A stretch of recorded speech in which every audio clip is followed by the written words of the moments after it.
Dito sa magulong mundo, maraming kayang gawin ang pag-ibig. Pag-ibig na nagdurugtong sa mga puso at siya ring nagdudulot ng matitinding pagsubok na kakaharapin kahit kumapit na sa patalim. Ikaw kabarangay, kaya mo rin bang humantong sa isang sakripisyo para sa iyong minamahal kahit madungisan pa ang iyong dangal? Dear Papa Dudut, isang pagbati po sa inyong lahat na nakikinig sa Barangay Love Stories ngayong araw. Isa po ako sa mga masusugid ninyong tagapakinig at lagi nakatutok sa inyong programa sa radyo. Maricel na lang po ang itawag nyo sa akin, 33 years old na ngayon. Simpleng may bahay lamang ng aking kinakasamang si Martin. 12 years na kaming nagsasama at mayroon na rin kaming 3 anak. 10 taon na ang panganay ko, 7 taon ang pangalawa at 3 taon naman ang bunso. Nangyari po itong bahagi ng buhay ko na nais kong ikwento halos 2 taon na ang nakakaraan. Papadudot, pangangalakal ng basura ang kinalakhan kong hanap buhay dahil elementary lang ang natapos ko. Sa aming magkakapatid, ako yung pinakamahiyain at mahina ang loob. Maliit na babae lamang ako at may katabaan. Hindi rin ako kagandahan pero sapat na ang lahat ng katangian ko para magustuhan ni Martin. Madalas akong sinasabihan na walang diskarte at walang mararating dahil palagi lamang ako nasa loob ng bahay. Ngunit para sa akin ay kontento na ako sa buhay na meron ako. Kahit na sa buong buhay ko ay tutol ang aking ina sa mga naging desisyon ko sa buhay. Lalong-lalo na sa pagsasama namin ni Martin. Kasing edad lamang kasi ng aking ina si Martin at parang tatay ko na rin daw ito kaya gano'n na lamang ang pagtutol niya sa relasyon namin. 55 years old na si Martin noong magkakilala kami. Isa sa mga nagustuhan ko sa kanya ay ang maala Roy Vinson niyang datingan. Matangkad, mabigote at matikas tignan. Kaya naman kahit malaki ang agwat ng aming edad ay agad ko rin siyang nagustuhan. May 8 siyang anak sa yumao niyang asawa at lahat ay may mga trabaho na. Hindi magandang relasyon ng mga ito kay Martin dahil sa pananakit niya sa mga anak noon. Kaya wala ni isa sa mga ito ang kasama niya. Nang mag-decide na kaming magsama, Papa Dudut, ay doon na kami tumira sa bahay na tinutuluyan nila ng yumaong asawa ni Martin. Maayos naman ang sitwasyon namin noon at nakakaraos pa rin sa pang-araw-araw. Nagtatrabaho bilang construction worker si Martin at ako naman ang namamahala sa maliit naming tindahan. Kahit may mga naririnig ako noon tungkol sa mga pananakit niya, sa nauna niyang pamilya ay tila naging bingi at bulag na lamang ako dahil nararamdaman ko namang mahal na mahal niya kaming mag-iina, Papa Dudut.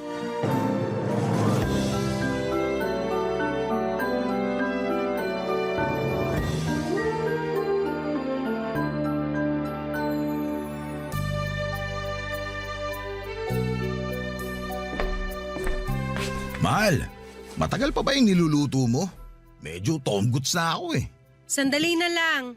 Maluluto na rin tong tilapia. Pakitawag mo na nga yung mga bata para sabay-sabay na tayong kumain. Sige, tatawagin ko sila mamaya.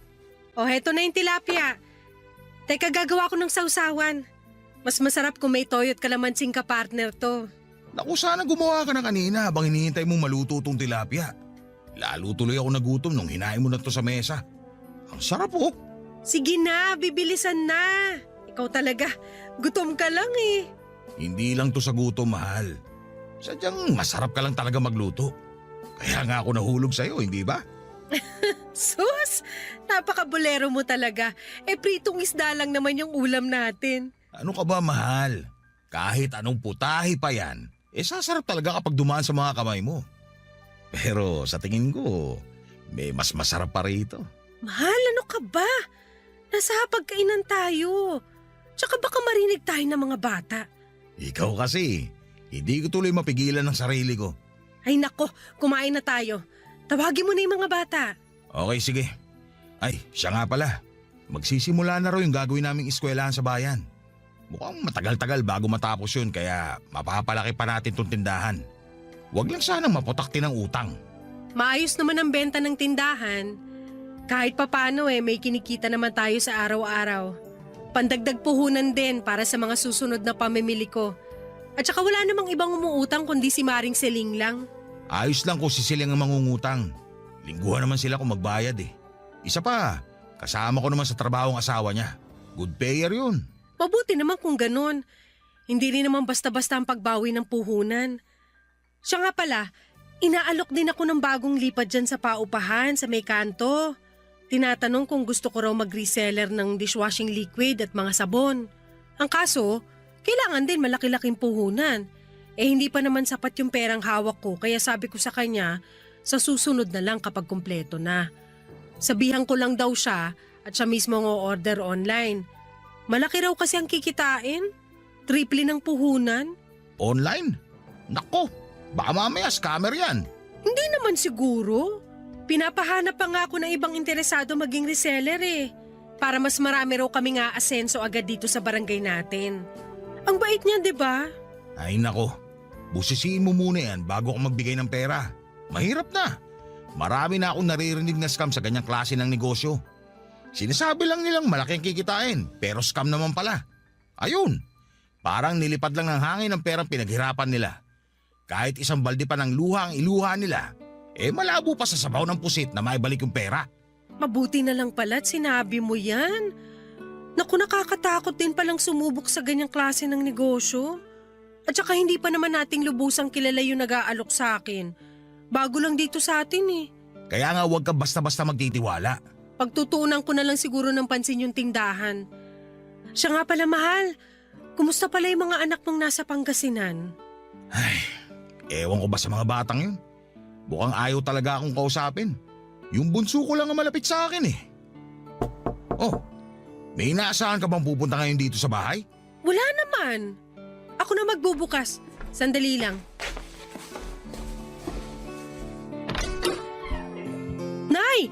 Kayo pala. Tuloy ho. Napasadya ho kayo. Baka may sobra pa kayong bigas dyan. Bigyan mo muna ako kahit 2 taka lang. Ibabalik ko rin. Naubusan na kasi kami Bukas pa makakabili. Sige ho, Nay. Pasok po kayo dito sa loob. Sandali lang at ikukuha ko kayo. Baka gusto niyong kumain. Sakto, naghahapunan na kami. Ay naku, hindi na. Baka maging utang na loob ko pa dyan sa asawa mo. Nay Lucia, nandyan pala kayo. Kain Hoy Martin, tigil-tigilan mo nga ako dyan sa pagtawag mo ng Nay Lucia ha? Kinikilabutan ako. Huwag kang umasta na parang kaidaran mo lang ang anak ko. Amoy na amoy ko na yung pagiging luma mo. Si Nay Lucia talaga Alam na alam niyo yung amoy ng mga katulad nating luma Magkaedad lang tayo, hindi ba? Nangiinsulto ka ba? O ikaw Maricel, pagsabihan mo nga yung asawa mo ha? Hindi ko gusto ang tabas ng dila niyan. Sobra na kasi kayo. Sinusubukan ko naman kayong unawain at pakisamahan. Pero lagi nyo nalang pinamumukha sa akin ang edad ko at ang agwat namin ng anak nyo. O bakit? Hindi ba totoong parang tatay ka na ng anak ko? Nay, tama na ho. Ito na yung bigas nyo. Kahit wag nyo na hong ibalik yan. Ay nako, hindi. Utang ito Maricel. Kundi lang kami naubusan hindi na ako pupunta rito. Ay, makauwi na nga. Salamat ito sa bigas ha. Papalitan ko ito bukas. Wala akong magawa ng mga panahong yun tungkol sa hindi pagkakasundo ni nanay at ng kinakasama kong si Martin. Sa totoo lang kasi papadudot ay hindi lang ang nanay ko ang kontra sa relasyon namin. Kahit ang ilan sa mga kakilala ng pamilya namin ay nakikisawsaw at palagi na lamang kaming topic sa mga tsismisan. Sa mga unang taon ng pagsasama namin, papadudot ay masaya ako dahil nakikita ko ang pagiging responsable ni Martin. Bagay na hindi niya raw nagawa sa nauna niyang pamilya. Naniwala naman ako sa mga ipinapakita niya dahil ganon ko siya kamahal. Hanggang sa nakita ko ang unti-unti niyang pagbabago. Mula nang magtrabaho si Martin sa ginagawang eskwelahan ay madalas na siyang umuuwi ng lasing matapos nilang sumahod. Tuwing Sabado kasi ibinibigay ang sahod nila sa buong linggong pagtatrabaho. Pinagsasabihan ko naman siya pero nauuwi lang sa pagtatalo ang usapan namin, papadudot. May mga panahon na nasasaktan na rin ako ni Martin ng pisikal. Sampal, suntok, sa sikmura at minsan ay tinatadyakan na rin ako tuwing umiinit ang ulo niya. Ang pinakamasakit pa, Papa Dudut, tuwing nalalasing siya ay pinipilit niya ako na may mangyari sa aming dalawa kahit pagod na ako sa buong maghapon. Gusto ko na lamang sanang magpahinga. Pero dahil mahal ko si Martin ay ayaw ko rin na masira ang pamilyang nabuo namin. Tiniis ko na lamang ang lahat. Isa pa ay good provider naman siya. Iniisip ko na lamang noon na konting sakripisyo na lamang ang ginagawa ko para sa aming mga anak. Nang malaman ni nanay ang ginagawang pananakit ni Martin ay nakarinig ako ng mga masasakit na salita mula sa kanya. Tinanggap ko na lamang lahat ng masasakit na salitang sinabi niya sa akin. Ang tanging nakakaunawa lang noon sa sitwasyon ko ay ang aking ama na palagi akong kinukumusta. Minsan kapag nagigipit ay palihim ding nag-aabot ng pera si tatay. Isang buwan pa lamang sa trabaho si Martin nang magkaroon kami ng isang mabigat na problema, Papa Dudut.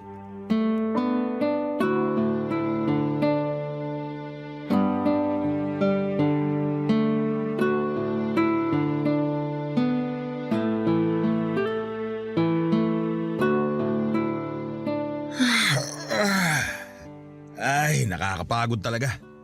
Tindi pa ng init kanina. Hindi naman pwede mong pahinga kami ng matagal. Buhay pa ako pero para na ako sinusunog sa impyerno. Tapos inabot pa ng kamalasan. Bakit? Ano nangyari? Ayun, nawalan na kami ng trabaho. May violation daw kaya pinahinto muna ang paggawa ng eskwelahan. Nalintikan na talaga. Hirap pa naman makahanap ng trabaho ngayon dito sa probinsya. Konting tiyaga lang, mahal. Hayaan mo at kapag lumaki-laki na rin yung bunso natin, maghahanap na ako ng trabaho para may katuwang ka na sa mga gastusin dito sa bahay. Ayan ka na naman. Pagtatalunan na naman ba natin yan? Pasensya ka na. Baka lang kasi nahihirapan ka na mag-isa na inaako lahat ng gastusin. Kaya ko naman magtrabaho kung pwede lang. Pero kung ayaw mo, hindi ko naman ipipilit. Hanggat kaya ko pa magtrabaho, dito ka lang sa bahay. Sino pang gagabay sa mga anak natin habang wala ako kung mawawala ka rin dito? Baka lumaki silang pariwara. Naisip ko lang naman yon. Hindi na, para hindi umuusok ang tenga mo dyan. Paulit-ulit na lang kasi. Hindi na nga. Siya nga pala, di ba may inaalok na trabaho sa'yo si Paring Fernan? Hindi mo ba gusto yon? Mukhang malaki naman ang sahod. Sus, sa Rizal pa yun, mahal. Malayo rito sa atin. Mahirap naman kung mapapalayo ko sa inyo. Alam mo naman kapag nasa trabaho ko, hindi basta-basta nakakauwi. Baka hindi ko namamalayan na sa tagal ko na pala ron hindi ko na nasusubaybayan ang paglaki ng mga anak natin. Ano ka ba? Sa Rizal ka lang naman pupunta, hindi sa ibang bansa. Imposible naman na hindi ka makauwi kahit isang beses lang sa isang buwan. May day off ka naman. Ay nako, basta. Kung may mahanap ako ibang trabaho rito, mas yun pa rin ang papatusin ko. Ayoko talaga ron. Sige, ikaw ang bahala. Nabangkit ko lang naman. Siya nga pala, mahal. Ipinahilot ko si Bunso kanina. Nilalagnat na naman kasi. Na naman? Pero pinatawas ko na rin kanina. Malamang bukas mawawala na rin yung lagnat niya.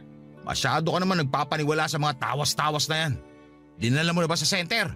Hindi pa nga eh. Akala ko kasi mawawala rin yung lagnat.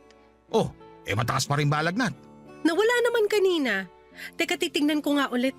Sana kasi pinatignan mo muna sa center kanina. Paano kung hindi lang basta lagnat yan? May thermometer naman dyan. Tignan mo kung mataas ang lagnat ng maagapan. Eto na nga, chinecheck ko na. Naku, ganun pa rin pala. Hindi bumaba. Sa ospital mo na ipa-check up si Bunso bukas. Dali mo na lang yung perang sinahod ko nung huling linggong trabaho ko. Kikitain ko pa rin naman yon.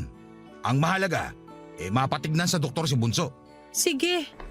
Pero paano yung iba pa nating gastusin? Magbabayad pa tayo ng kuryente at tubig. May babayaran pa sa school yung 2 anak mo. Bahala na. Gagawa ko na lang ng paraan. Mahal, may nakalimutan pa pala akong sabihin. Ano yun? May iba ka pang babayaran? Naku, hindi. Tungkol pa rin dun sa trabahong alok ni kumpare. Ano ba naman yan? Hindi ba napag-usapan na natin yan kanina? Ayoko nang paulit-ulit. Alam ko. Pero pwede bang pakinggan mo muna ako? Ay. Oh, ano ba yung sasabihin mo? Kapag tinanggap mo raw yung trabaho, matatanggap mo raw agad yung kalahati ng sweldo mo. Naisip ko lang, kung tatanggapin mo yung alok niya, madali ka makakapasok doon dahil kakilala naman niya yung may-ari ng resort. Bakit? Wala na ba talaga silang mahanap na ibang caretaker sa resort na yon? Meron naman siguro pero baka pinipili lang niya yung mga kakilala. O siya, sige. Mukhang matatagalan rin naman bago ako makahanap ng bagong trabaho. Sige, kakausapin ko si pare para tanggapin yung inaalok niya. Mabuti kung ganun. At saka hindi na yun kasing bigat ng trabaho mo sa construction. Naisip ko na nga rin yun. Matagal nang nabanggit sa akin yan ni Fernan. Pero malayo kasi dito kaya hindi ako naging interesado. Masasanay ka rin naman, mahal. Papadudot nang dalhin ko sa ospital ang bunso namin ay doon ko nalaman na may dengue na pala siya at nangangailangan kami ng perang panggastos sa ospital. Natuloy din sa pag-alis si Martin patungong Rizal para magtrabaho doon bilang caretaker sa isang resort. Maayos naman ang trabaho niya at regular na nakapagpapadala sa amin ng mga anak niya.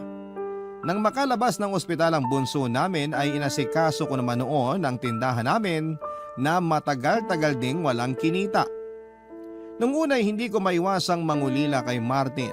Nasanay kasi ako na palagi kaming magkasama. Kahit nasasaktan niya ako ay hindi naman mawawala o mababawasan ang pagmamahal ko para sa kanya. Halos gabi-gabing tumatawag si Martin para mangumusta sa amin. Kaya kahit papaano ay nababawasan din ang pangungulila ko sa kanya. Kahit malayo ay nararamdaman ko na mahal niya kaming mag-iina. Halos hindi na siya magtira para sa sarili niya tuwing nagpapadala siya ng pera dahil gusto raw niyang mabili lahat ng kailangan ng 3 naming mga anak. Hanggang sa magkaroon na naman kami ng isang malaking pagsubok na hindi ko akalaing magpapabago sa pagsasama namin ni Martin. Tumawag siya sa akin at sinabing umiihi na raw siya ng dugo. Dahil hindi na makapasok sa trabaho ay umuwi na lamang siya sa amin. At doon na rin kami nagkaroon ng pagkakataon na ipa-check up siya.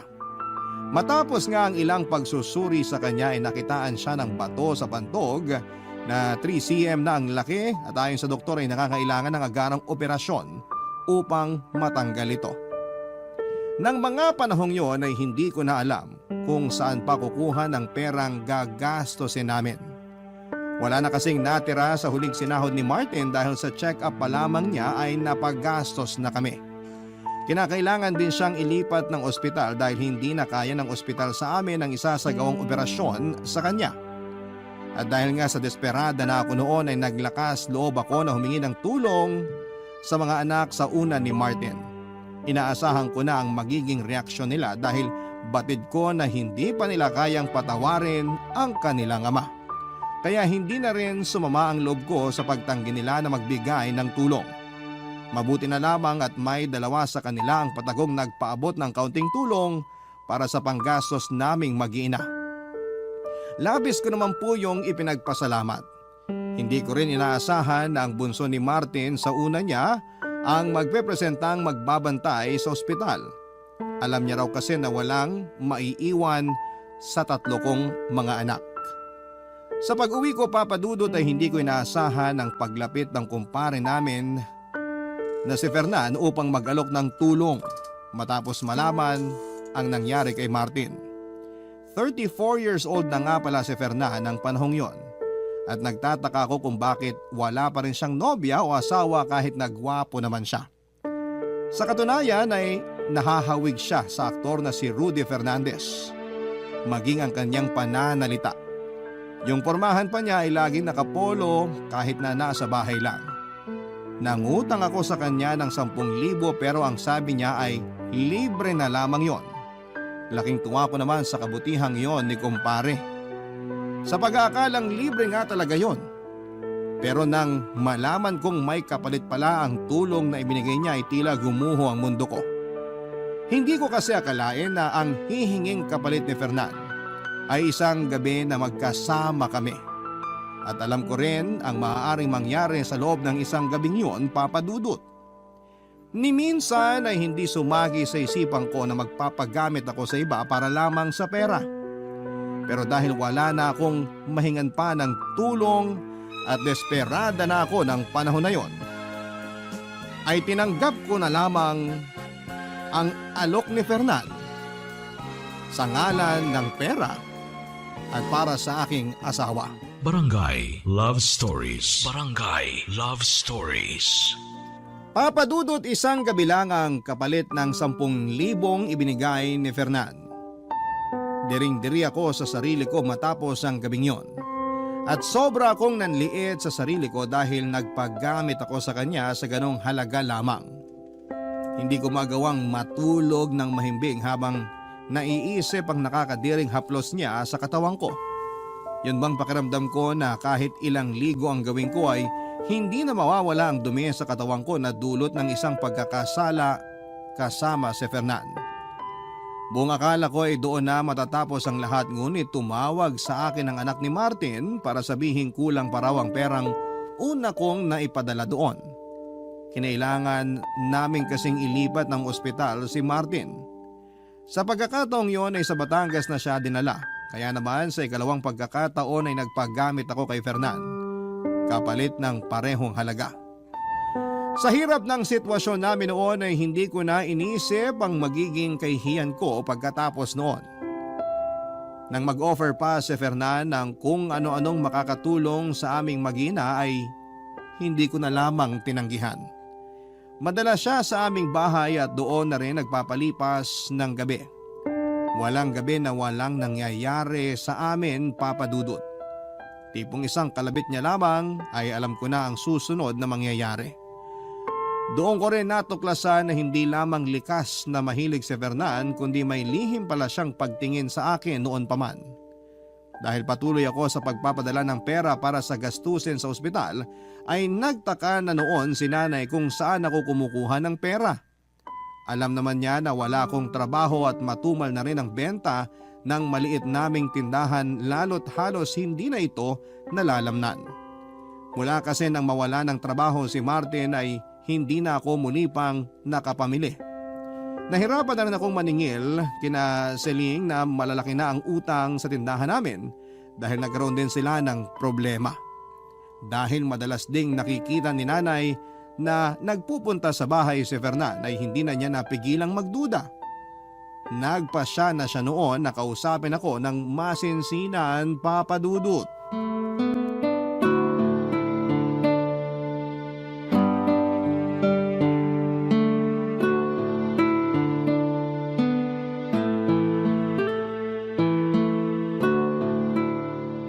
Oh, kumusta naman yung asawa mong matanda, Maricel?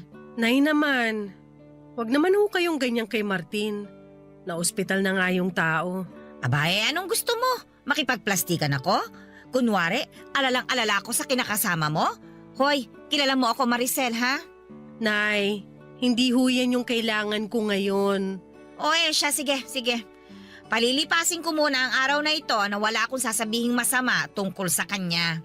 Salamat naman kung ganun. Pagod na ho kasi ako eh. Wala na akong lakas para makipagtalo at paulit-ulit na ipagtanggol si Martin. Sino ba naman kasing may sabing ipagtanggol mo palagi ang lalaking yon? Nay, pakiusap. Tama na ho, pwede. Kung di lang ako naawa sa sitwasyon mo, titiisin ko talagang hindi pumunta rito sa inyo eh. Kumusta naman ba ang lagay niya? Ayun, pangatlong ospital na yung pinagdalhan sa kanya. Mukhang malala na ang lagay ah. Ano nga ulit yung sakit niya? UTI ba yon? Hindi ho, Nay. May bato siya sa apdo. Ang sabi raw ng doktor ay kailangan alisin yung bato na 3 cm ang laki. Dudurugin na lang daw para mas madali. Buti mabait yung bunsong anak ni Martin. Kahit sira ulo siya noon sa mga anak niya, no? Aba, kung isa ako sa mga anak niya, pababayaan ko na lang siyang manigas. Bibiruin mo, ni Singkong Duling walang naiambag yung Martin na yan sa pag-aaral ng mga anak niya? Tapos ngayon, nangangailangan siya ng tulong, doon siya lalapit sa kanila? Ayan na naman kayo, Nay. Kasasabi niyo lang, di ba? Ay, nako! Ilang taon na nga ba yung bunso niya? 21 ho. May trabaho nga rin yun pero nag-leave para mabantayan ang tatay niya. Yung ibang kapatid ayaw talaga magbigay dahil hindi na raw nila yung responsibilidad. Abay, natural! Hindi niyo sila masisisi. Buti nga't may naaasahan pa siya kahit papano eh. Pero teka sandali. Bago tayo magkalimutan. Sino ba yung inuutangan mo ng pera at mukhang tiwalang-tiwala sa'yo? Si paring Fernan ho. Kumpare namin, Nay. Ano? Si Fernan? Sa kunat ng taong yun pinautang ka? Teka. Ano ho? Dinaan na lang sa pakiusap? Ha? Dinaan sa pakiusap? Huwag mo nga akong pinaglololoko, Maricel, ha? Kilala kita. Alam ko kapag nagsisinungaling ka sa akin. Nay, pwede ba? Pagod na ho ako. Gusto ko na magpahinga. Sagutin mo muna ang tanong ko. Bakit ka pinauutang ni Fernan ng ganong kalaking halaga? Ha? Anong kapalit? Nay! Sumagot ka, Maricel. Huwag mong iwasan ang tanong ko sa'yo. Hindi lang ako ang nakakapansin. Yang sinasiling, pinaplastik ka lang ng mga yan. Pambihira. Ginagawa ka na nilang pulutan sa inuman sa dami ng sinasabi nila tungkol sa'yo. Hoy! Sumagot ka! Ayaw mo. Aray ko, Nay! Ha? Ayaw mo? Sasabihin ko na! Sasabihin ko na ho! Bitawan niyo ng buhok ko! Sige, magsalita ka. Ipaliwanag mo kung bakit palaging narito sa inyo ang Fernan na yan at umaga na umaalis. Inalok niya po ako ng pera. Nung una, 10,000. 10,000 para sa isang gabi na may mangyayari sa amin. Diyos ko! Binenta mo ang katawan mo sa lalaking yon? Napaka-bobo mo! Nay! Wala na ho akong magawa. Wala na ako maisip na ibang paraan. Gusto niya ako. Gusto niya ako kaya ginamit ko na lang yun para magkapera kami at may maipambayad sa ospital. Anak naman! Marami pang ibang pwedeng paraan na hindi mo nakakailanganing ibenta pa ang dangal mo bilang babae. Patawarin niyo ako, Nay. Hindi ko na talaga alam kung anong gagawin ko. Sa totoo lang, hindi ko alam. Hindi ko alam kung paano ko iintindihin yung ginawa mo. Di sana tinulungan niyo ako. Alam ko na may kaya rin kayong gawin para tulungan ako pero wala eh. Mag-isa lang ako na humaharap sa lahat. Huwag mo ibalik sa akin ang sisi, Maricel. Pinili mo na bumukod na at sumama dyan sa Martin na yan. Kaya lahat na magiging problema ninyo ay magiging problema nyo lang. Yan ang usapan natin, hindi ba? Pero Nay... Kung alam mo lang kung gaano ako nasasaktan sa mga naririnig kong paninira tungkol sa'yo. Kaputik pa nga akong mapabarangay sa pagtatanggol ko sa'yo eh. Oh, tapos ano? Totoo naman pala ang lahat ng yun. Patawarin niyo ako, Nay. Hindi ka lang sa akin dapat humingi ng tawad, Maricel. Humingi ka ng tawad kay Martin. Yan ay kung patatawarin ka pa niya kapag nalaman niya ang tungkol dito. Nakahanda na ho ako. Gagawin ko ang lahat para mapatawad niya ako sa oras na malaman niya ang ginawa ko. Pwes, simulan mo ng magdasal. Papadudot labis na kahihiyan ng inabot ko nang makumpirma ang sinabi sa akin ni nanay tungkol sa kumakalat na usap-usapan. Maraming nagsasabi na hindi na raw ako naawa kay Martin na naghihirap sa ospital. Samantalang ako ay mas piniling mga bit na lamang. Dahil nga rin sa mga nangyari, muli kaming nagkasira ng aking ina. Hindi na siya pumunta sa bahay tulad ng madalas niyang ginagawa noon. Masakit para sa akin yon pero sabi naman ng tatay ko ay ako na lamang ang magpasensya kay nanay. Patuloy pa rin ang pagbisita sa bahay ni Fernan. Minsan ay nagdadala siya ng masasarap na pagkain para sa mga anak ko at madalas ay may kasama pang mga laruan. Tulad ng mga naunang pagbisita ni Fernan ay paulit-ulit pa rin na may nangyayari sa aming dalawa. Ang kapalit noon ay hindi niya pababayaang magutom kaming mag-iina. Inalok pa nga ako ni Fernan ng malaking puhunan para sa tindahan. Naging bulag at pipina lamang ako sa mga panghuhusga sa paligid ko, papadudot. Hindi ko naman kontrolado ang isip ng mga tao kaya wala na akong magagawa doon. Dinedma ko na lamang ang kumakalat na chismis dahil mas mahalaga sa akin ang buhay ng pamilya ko kesa sa sarili kong dignidad ng mga panahong yon.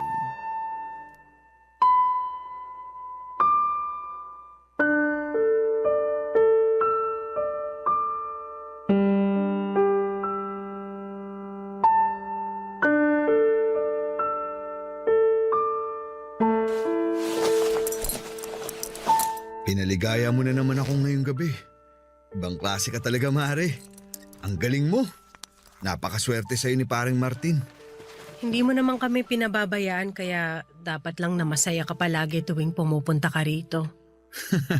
Ikaw talaga. Kaya ginaganaan ako lagi pumunta rito eh. Tapos na ako magbihis. Magkwentuhan muna tayo sandali bago ako umalis. Tabihan kita dito sa kama ha. Wala ka bang gustong ipabili? Dito ko kasi balak maghapunan bukas. Bakit? Wala ka bang ibang lakad o ibang gagawin bukas? Wala. Yung iba pinakancel ko na para mas mapadalas pa ako rito. Ganon ba? Ikaw ang bahala kung dito mo talaga gusto maghapunan. Yan ang gusto ko sa'yo. Mabilis kang kausap. Hindi mo na ako pinahihirapan pa. Baka naman pwedeng isa pang kiss dyan. Anong kiss? Kota ka na nga kanina eh. Di ka pa ba nagsasawa? Halos makabisado mo na nga ang bawat sulok ng katawan ko. Ako naman to. Sige na, huwag ka nang pakipot. Huwag mong sabihin naiilang ka pa rin sa akin. Hindi no. Teka, kailangan ko na rin palang magbihis. Baka magising na yung bunso ko. Hindi ko pa yun natitimplahan ng gatas eh. Sandali lang. Usap muna tayo. Pero yung anak ko, Fernan. Sandali na lang naman to. Uuwi na ako mamaya. Pagbigyan mo na ako na sulitin ang natitirang oras ko rito. Ano ba kasing gusto mong pag-usapan? Halos lahat naman na pag-usapan na natin. Yung puhunan mo sa tindahan. Iba't sinabi ko na rin sa'yo na hindi mo kailangan magbigay ng puhunan. Sobra-sobra nang naitulong mo sa aming mag-iina. Pero ako naman ang may gusto nun. Ang totoo niyan, hindi lang puhunan para sa tindahan ang makukuha mo kung sakali. Anong ibig mong sabihin? Simple lang, Maricel. Sumama ka na sa akin. Kahit isama mo pa ang mga anak mo. Kaya ko naman silang buhayin. At ikaw, kaya kitang pakasalan.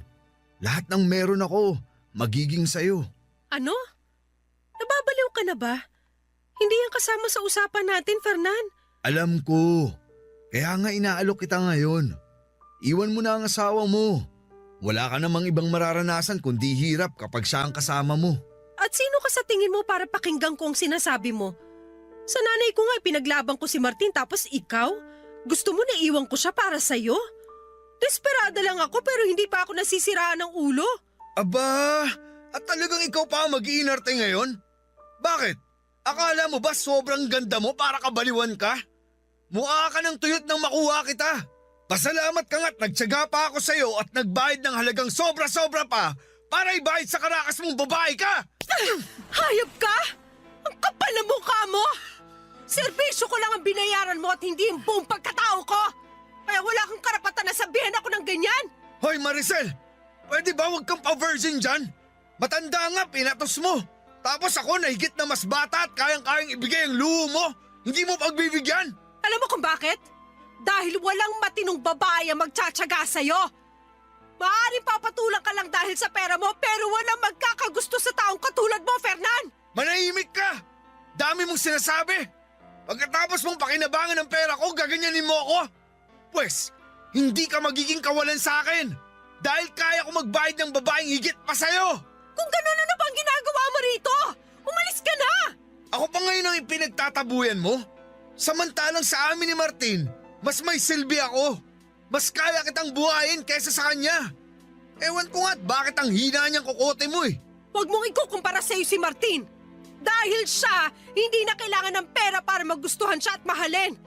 Hindi tulad mo. Kung wala kang pera, tatanda ka na lang na mag-isa dahil walang matinong babae na magmamahal sa'yo. Sumusobra ka ng hayop ka ha? Walang niya ka talaga! Umalis ka na! Hayop! Talagang aalis ako, pero hindi ka pabayad sa lahat. Babalik ako rito para maningil at wala ka nang magagawa. Sabi na umalis ka na! Umalis ka na habang nakakapagtimpi pa ako sa'yo! Babalik ako! Tandaan mo Maricel, sa laki na lang naibigay ko sa'yo, pagmamay-ari ko na ang katawan mo!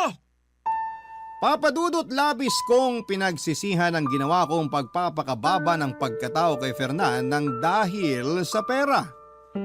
Marahil kung may mas mabilis lang na paraan noon para makakuha ako ng perang para sa pampaospital ng asawa ko ay ginawa ko na, Papa Dudut.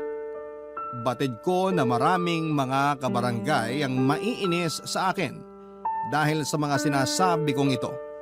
Pero kahit ako ay hindi lamang inis kundi galit ang nararamdaman ko sa sarili ko ng panahong yon.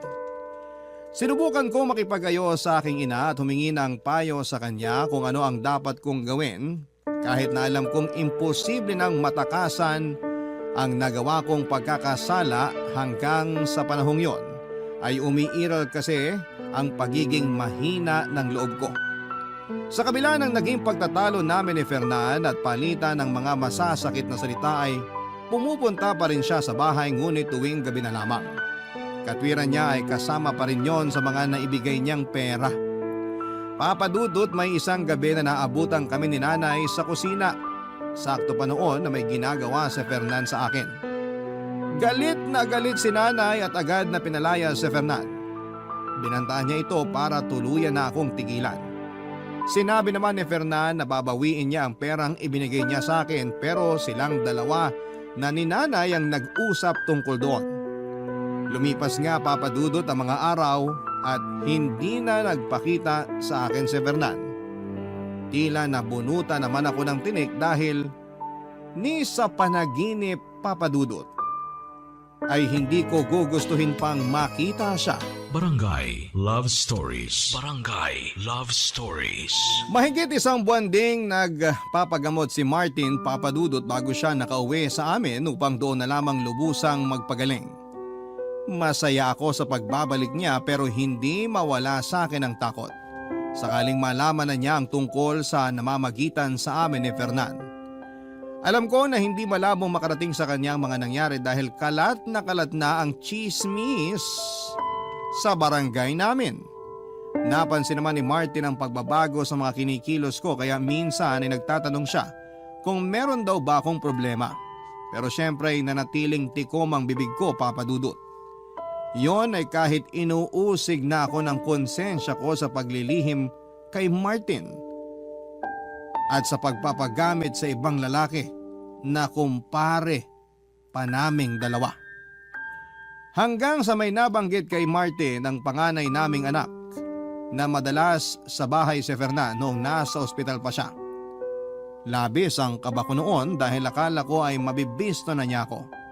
Gayon pa man ay pinili ko pa rin magsinungaling sa kanya at pilit kong itinago ang katotohanan. Ngunit ika nga ay walang lihim ang hindi nabubunyag. Dumating na nga ang kinakatakutan ko, Papa Dudut. May isang kapitbahay kasi kami na nagkwento kay Martin at ikinuwento nito ang tungkol sa namamagitan sa amin ni Fernan. Pag uwi niya ng bahay ay galit na galit niya akong pinapaamin.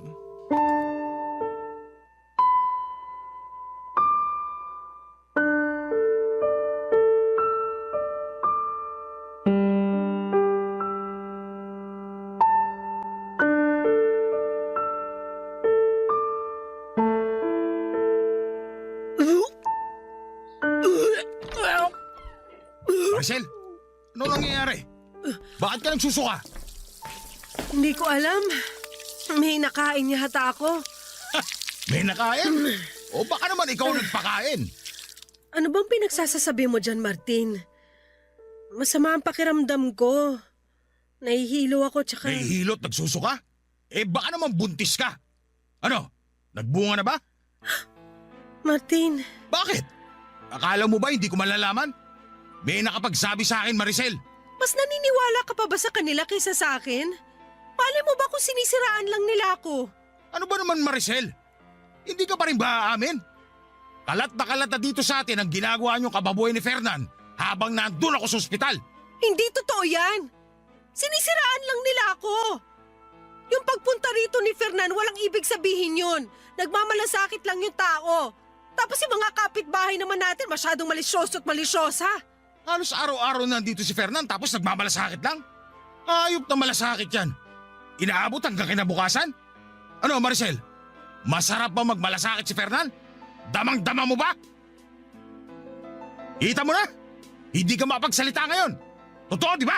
Hindi ko yung ginusto, Martin. Sa tingin mo ba masaya ako habang ginagawa niya mga bagay na ikaw lang ang binigyan ko ng pahintulot na gumawa sa akin? Tiring-tiri ako sa sarili ko at nanliliit ako dahil hindi ko akalaing papatusin ko ang alok niya. Pero pinatos mo pa rin. Nagpagamit ka pa rin sa kanya. Mga baboy kayo! Ang sakit mo naman magsalita. Sige, mali nga yung ginawa ko, pero ginawa ko lang yan para sa'yo at sa mga anak natin. Sa tingin mo may mauutangan ako ng ganong kalaki? Wala magtitiwala sa akin dahil mukha ako mas mahirap pa sa daga. Wala na tayong kapera-pera at wala na rin tayong ibang aasahan. Anong gusto mong tubukin ngayon? Na dapat pa ako magpasalamat? Dahil nagpakalipin ka sa kama kasama ang Fernan na yon? Wala nga akong nakitang pagsisisi sa'yo nung unang dating ko rito eh. Kung talagang nagsisisi ka, sana sinabi mo na lang kagad ang totoo. At hindi mo na ako pinabukang tanga. Nakakagago eh! Martin! Tama na! Tumigil ka na! Huwag mong sipain yung upuan! Kasalanan mo lahat to.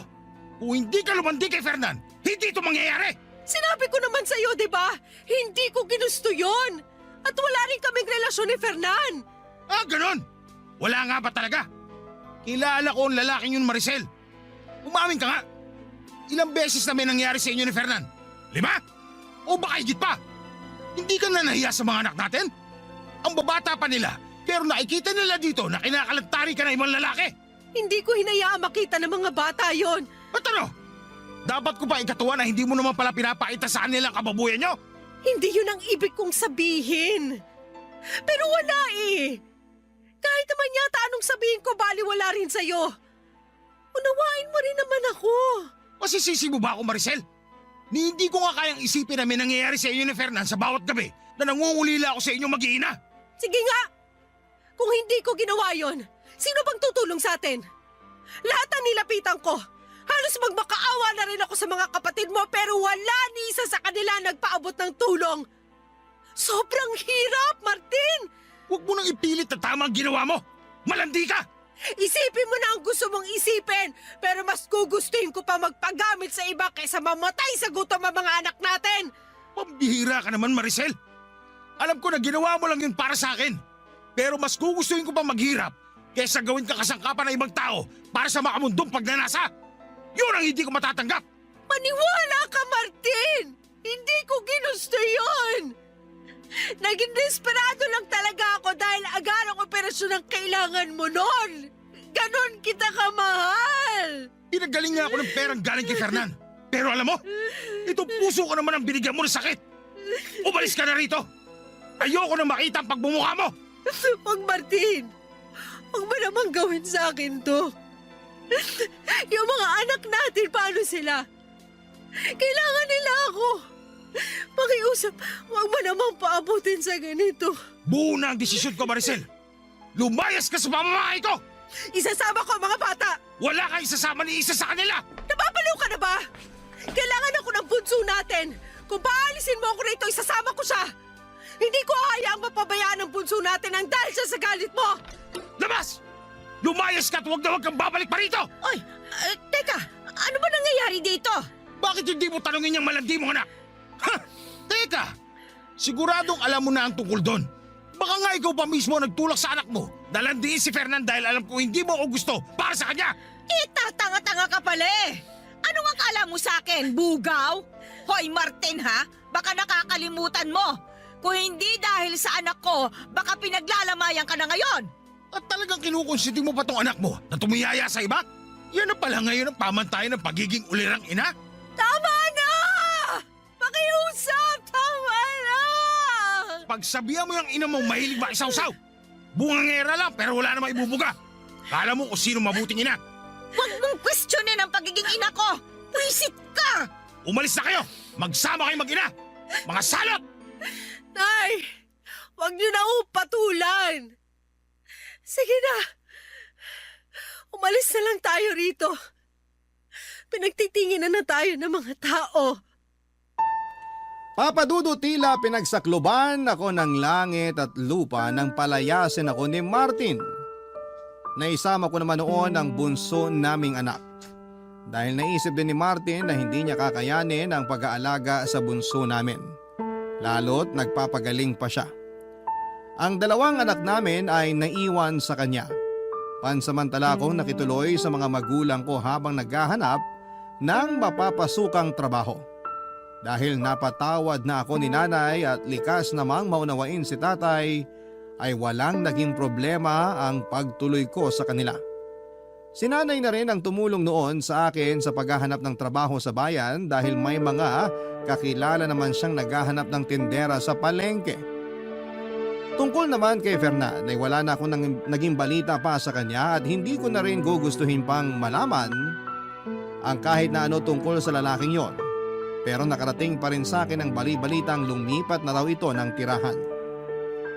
Makalipas ang ilang linggo, Papa Dudut, ay dumating ang isa na namang pagsubok sa akin. Ilang araw na rin kasi ako noon na nakikita ang mga sintomas ng pagbubuntis. Tutol man ako sa ideyang iyon dahil alam ko kung sino ang posibleng ama ng dinadala ko. Sakaling buntis nga talaga ako ay minabuti ko pa rin magpatingin sa doktor. Hanggang sa nakumpirma ko nga ang aking pagbubuntis. Pero dahil sa stress at pagod sa pagtatrabaho ay nakunan ako. Nakarating sa bunsong anak ni Martin sa unang asawa ang mga nangyari.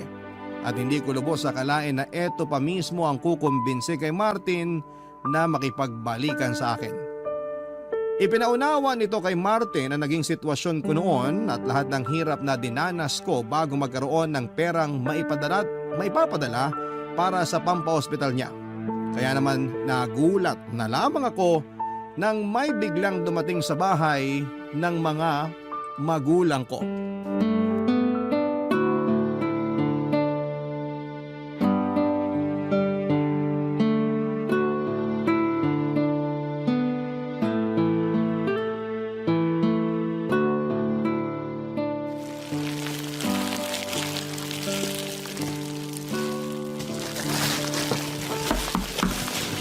Nay, may inaasahan ba kayong bisita ngayon?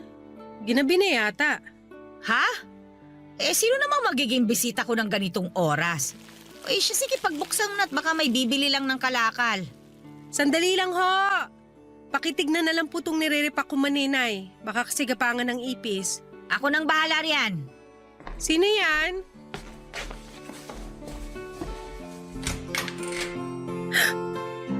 Martin? Maricel, pwede ba tayo mag-usap? Mag-usap? Tungkol saan? Tungkol sa ating dalawa. Sa pamilya natin. Kung okay lang sana. Sino bang nariyan, Maricel? Magandang gabi ho, Nay Lucia.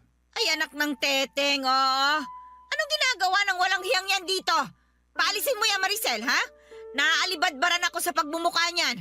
Mas gugustuhin ko pang aswang ang dumalaw ngayong gabi kaysa sa matandang yan. Grabe naman ho kayo. Gusto ko lang makausap si Maricel para humingi ng tawad sa kanya. Aba, bakit? Sigurado ka bang patatawarin ka ng anak ko? Nako ha, Maricel, sinasabi ko na sa'yo. Tigilan mo ang kagagahan mo. Huwag mong kalilimutan ang mas masakit na salitang binitiwan yan sa'yo. Lahat ng pangiinsulto. Kaya nga ho nandito ako. Pinagsisisihan ko na lahat ng mga nasabi ko. Maricel, sige na ho. Mag-usap tayo. Isa pa hinahanap ka na rin ng mga anak natin. Namimiss na nila ang nanay nila. At talagang ginamit mo ba ang mga bata, ano? Nay, tama na ho. Hayaan niyo na muna ako makipag-usap sa kanya. Malaki rin ang naging kasalanan ko, 'di ba? Kaya sige na ho. Ibigay niyo na to sa akin. O siya, sige. Kung diyan ka magiging masaya. Sana lang hindi mo pagsisihan kung ano man ang magiging desisyon mo. Salamat ho, Nay Lucia. Nailabas lang ho kami. Bahala kayo. Sa labas na lang tayo mag-usap. Natutulog na kasi si Bunso sa sala.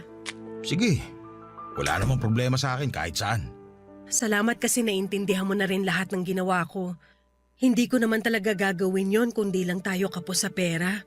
Hindi mo na kailangan pang ulitin ang paghingi mo ng tawad sa akin, Maricel. Sapat na yung mga sinabi mo nung huli tayo nag-usap. Ibig bang sabihin? Oo, Maricel. Napatawad na kita. At kung po pwede sana, bumalik ka na ulit sa bahay. Pwede pa ba? Oo naman.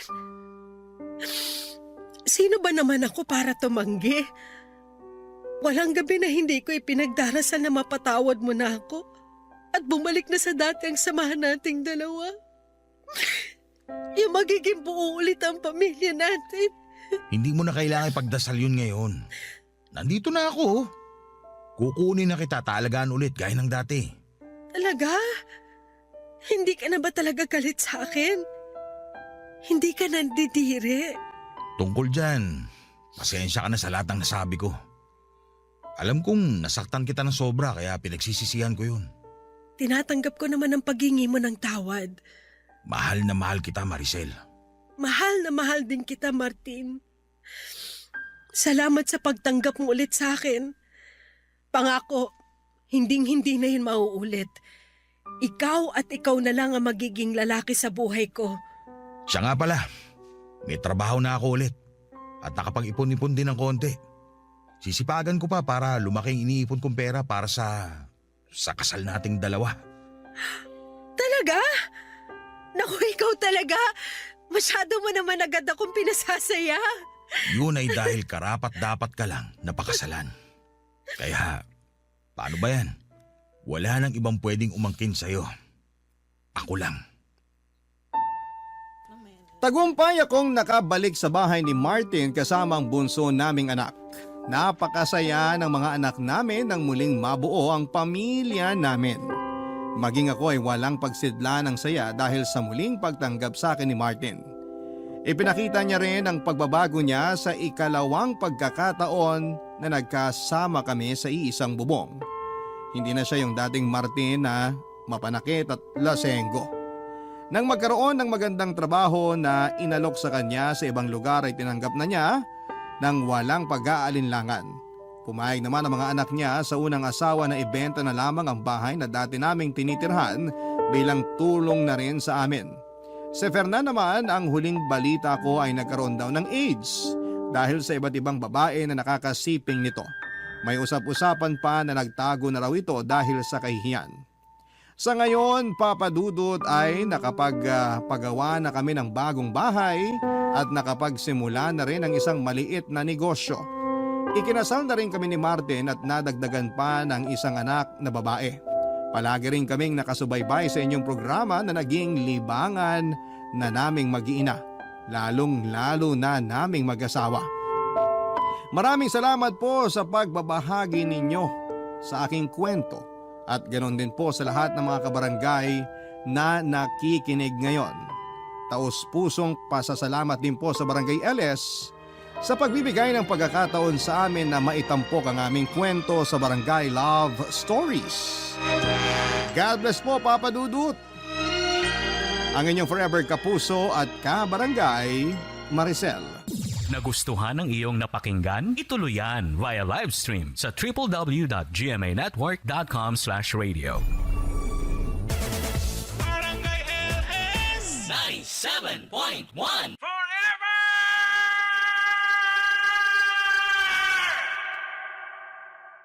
Ang mga kwento ng pag-ibig, kwento ng buhay, at kwento ng pag-asa dito sa Barangay Love Stories.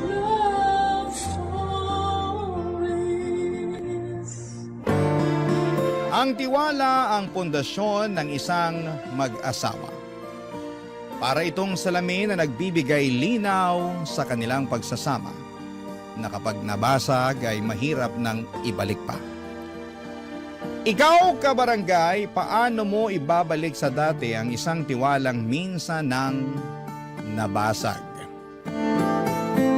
Dear Papa Dudut, ang pag-aasawa ay isang panghabang buhay na panata. Para mapagtibay ang pagsasama ninyong dalawa ng iyong asawa ay kinakailangan ninyo ng pagmamahal, tiwala, pangunawa at sakripisyo. Ito ang mga bagay na sinumpaan namin ang babaeng aking nakaisang dibdib na pareho naming pinanghawakan, lalo na noong nakabuo na kami ng sarili naming pamilya. Bago ko po makalimutan, ako nga po pala si Gabriel, 35 years old mula sa Tugigaraw. Bago ko nakapagpatayo ng sarili kong negosyo ay dati po akong service crew.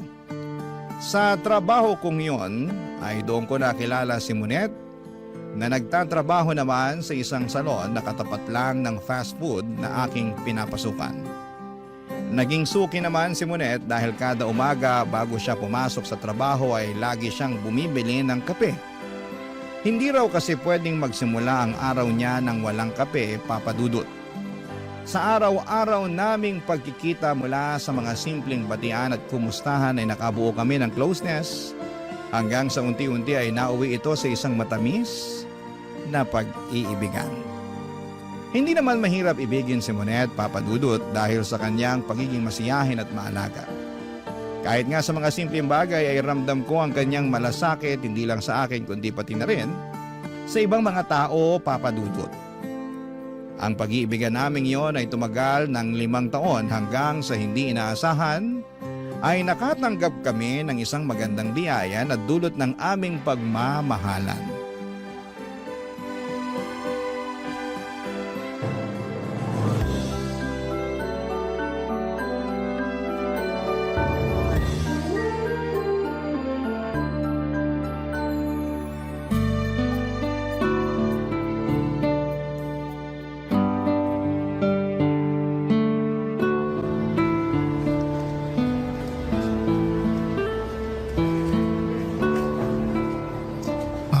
Atsara? Oo, yun nga. Pipinan na inatsara. Yun yung gusto ko ngayon. Ang lala mo namang mag-crave. Bakit? Naglilihi ka ba? Daig mo pa buntis ah. Paano kung buntis nga ako? Sus, paano ka naman mabubuntis? Teka ha. Monet, buntis ka ba? Uy, Monet, wag ka namang magbiro ng ganyan. Kapag buntis ba ako, anong gagawin mo? Katulad ka rin ba ng ibang lalaki dyan na duwag? Yung sweet sa una pero kapag nakadisgrasya, tinatakbuhan na yung responsibilidad nila? Siyempre hindi. Hindi ako ganun. Kahit mabuntis ka pa, hindi kita tatalikuran. Hindi kita iiwan kahit ano pang mangyari. Mabuti naman. Dapat lang. Pero hindi ka naman buntis, di ba? Buntis ako, Gabriel. Ha? We, Monet, hindi nga. Totoo ba? Buntis ka nga. Oo nga. Paulit-ulit. Sandali lang. Paano? Ha? Sinasabi mo bang magiging tatay na ako? Magkakaanak na tayo? O sige. Lakasan mo pa para marinig tayo ng mga tao. Para pagchismisan nila tayo. Pagchismisan nila tayo, wala akong pake. Ang mahalaga sa akin, magkakaroon na tayo ng anak. Yes! Woo!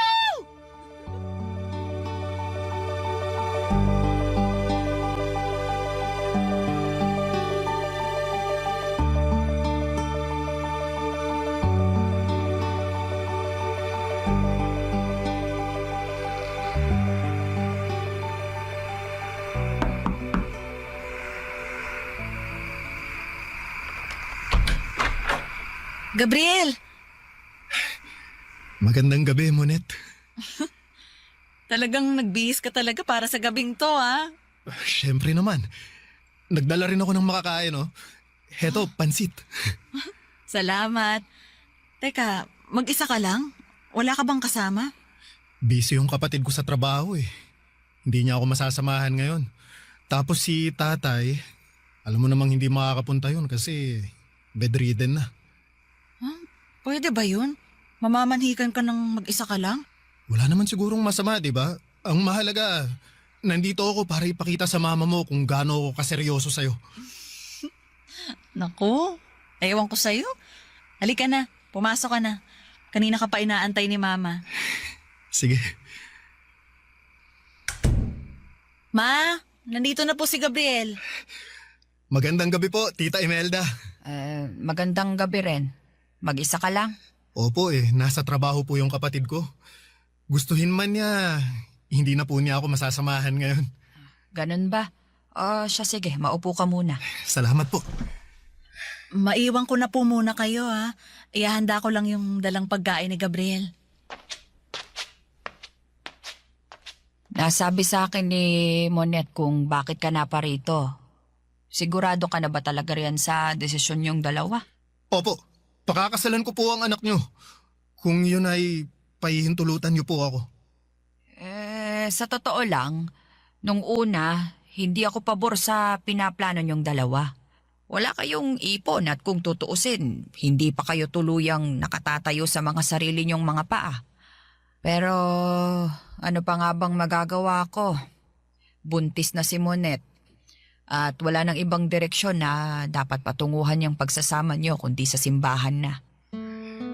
Kung ganun, pumapahayag po kayo na ikasal na kaming dalawa? Katulad nga ng sinabi ko, wala naman akong magagawa. Buntis na si Monette. Pero sa isang kondisyon, Gabriel. Sige po, ano po yun? Wag na wag mong lolokohin ang anak ko. Alagaan at mahalin mo siya, katulad ng ginagawa namin sa kanya. Pangako po. Ano man ang mangyari, hindi ko po siya iiwan. Hindi ko siya lolokohin, kundi paglilingkuran ko siya hanggang sa tumanda kami. At dahil nga sa pagkakaroon namin ng sariling pamilya ay napagtanto ni Monette na hindi sapat ang pagiging service crew at hairstylist niya para maibigay namin ang lahat ng pangangailangan ng anak namin. Kaya naman ang ginawa nito ay naghanap siya ng ibang trabaho. Noong tumungtong sa 2nd taon, ang anak namin ay naisipan niyang mag-apply sa BPO at mapalad naman siyang nakapasok bilang customer service representative. Papadudot, aminado ako na malaki ang naitulong ng bagong trabaho ni Monette sa buhay namin. Hindi man maganda sa pakiramdam na mas malaki ang kinikita ng asawa ko kumpara sa akin ay malaki pa rin ang pasasalamat ko na dahil sa kanya ay natutustusan namin ang lahat ng pangangailangan ng anak namin. Ang hindi lang magandang aspeto sa trabaho niyang yon ay nagkahiwalay kaming dalawa dahil nasa Maynila ang trabaho nito. Noong nakapag-ipon ay binigyan ako ni Monette ng puhunan para maipatayo ko na ang negosyo na matagal ko nang inaasam. Isang pansiteria. Mula sa pagiging fast food crew ay unti-unti kong natutunan ang mga patakaran sa pagpapatakbo ng negosyo. Mula sa pakikitungo sa mga supplier, pagbuo ng menu, hanggang sa pag-aasikaso ng mga customers. Magkalayo man kami ni Monette ay kinakailangan naming tiisin ang pagkamis namin sa isa't isa para sa kinabukasan ng anak namin, Papa Dudut. Noon ay mas sinubok ang tatag naming mag-asawa pagsapit ng taong 2020.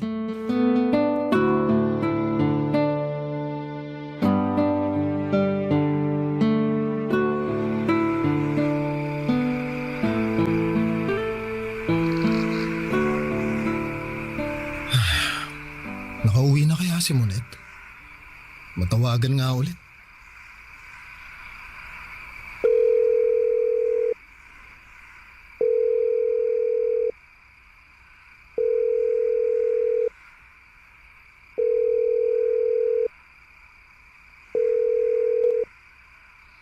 Hello?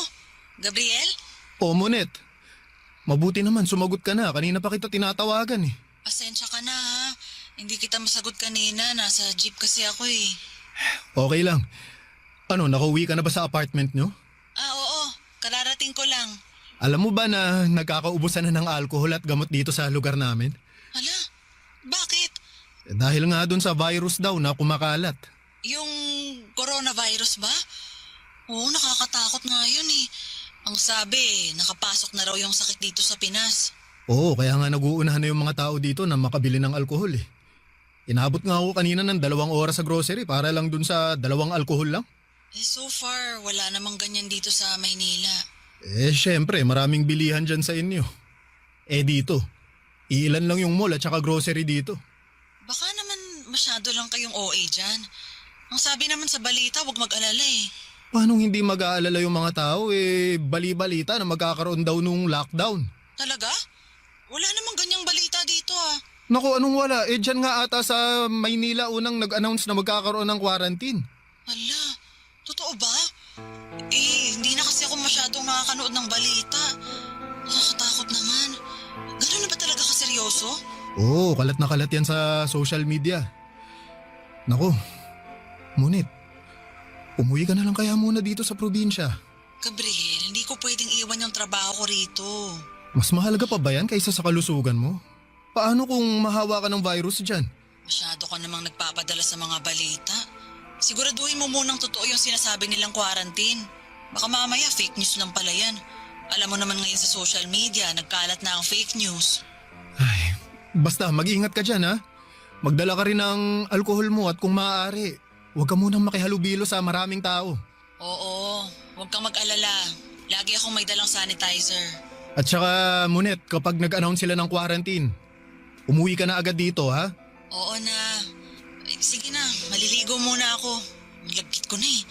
Tawag na lang ulit ako mamaya ha. Oh, sige. Bye-bye. Bye.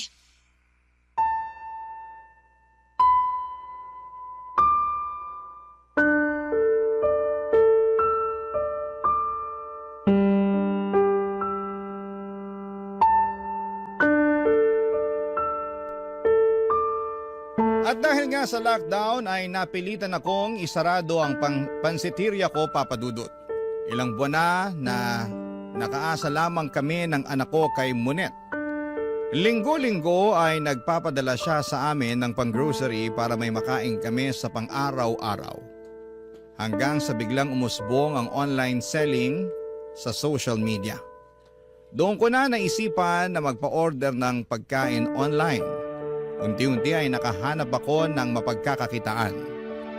Nakakatakot mang lumabas noong mga panahong yon ay kinailangan kong makipagsapalaran sa labas para lamang ma-deliver ang mga pa-order kong pansit.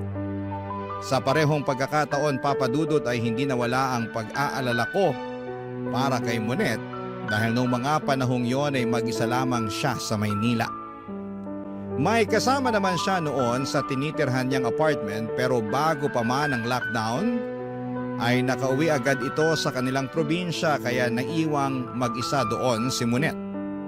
Nasa maayos man siyang kalagayan ay hindi ko maiwasang mabahala dahil walang mag-check sa kanya kapag may sakit siya o kung anuman. Kaya naman bilang asawa ay ginawa ko ang lahat para matiyak na nasa mabuting kalagayan sa pagdaan ng bawat araw ang asawa ko. Hindi natatapos ang araw nang hindi ko siya natatawagan para masigurado kung safe siya. Oras-oras ay kinukumusta ko siya kahit na nakukulitan na siya sa akin. Mapanatag lamang ang kalooban ko. Pero sa sobrang pag-aalala para sa kalagayan ng asawa ko ay hindi ko inaasahan na ako palang malalagay sa kapahamakan, Papa Dudut. Barangay Love Stories. Barangay Love Stories. Naging mahirap ang buhay namin noong pandemic, Papa Dudut. Mahigit 1 taon ding iisa lamang ang naging routine ko. Alas 4 pa lamang ng madaling araw ay lumalabas na ako para mamili ng mga rekados na gagamitin ko para sa pansit na pa-order ko online. Gamit ang motor na hinuhulugan pa namin noong mga panahong yon ay araw-araw po akong nagdi-deliver. Umulan man at umaraw, nalang takot na baka mahawaan ako ng COVID.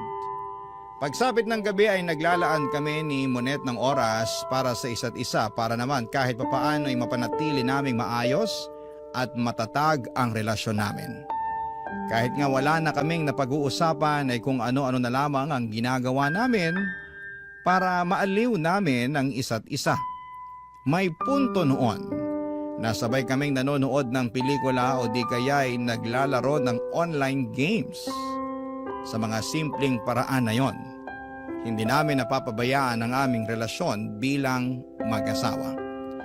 Pero ang inaasahan naming maikling lockdown lang ay nauwi sa mahigit 1 taon. Minsan habang nagbibilang ako ng kinita sa buong maghapon, Bigla kong naiisip kung hanggang kailan ko kakayanin ang ganong sistema na laging nagmamadali sa labas. Laging may takot dahil sa pangamba sa kumakalat na virus. Ganon pa man sa tuwing maririnig ko ang boses ni Monet. Kahit malayo ay agad na napapawi ang lahat ng pagod ko. Siya ang nagsilbi kong lakas sa bawat pagsubok na dumadaan sa buhay ko. Doon ko napagtanto na hindi lang pala negosyo o kabuhayan ang dapat na inaalagaan sa gitna ng pandemya, kundi pati na rin ang pagsasama naming dalawa, Papa Dudut.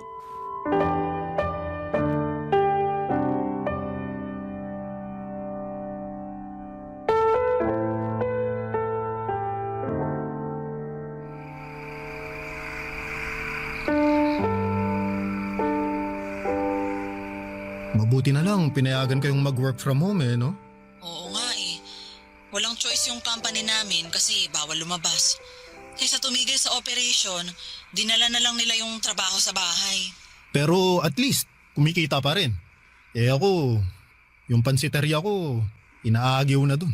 Pero sabi mo, kumukuha ka ng orders online, di ba?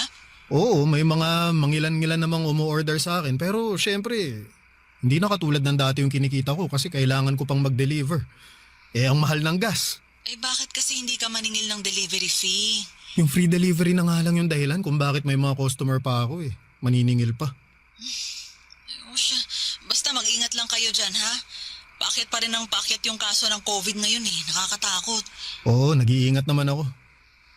Ang problema ko, itong anak natin ngayon, sinisipon. Si Angel, pinaiinom mo ba siya ng gamot? Oo, may gamot siya rito. Kung ipa-antigen mo kaya, baka mamaya COVID na yan. Hindi naman siguro, hindi siya lumalabas ng bahay Paano siya magkaka-COVID? Ikaw lumalabas ka ng bahay.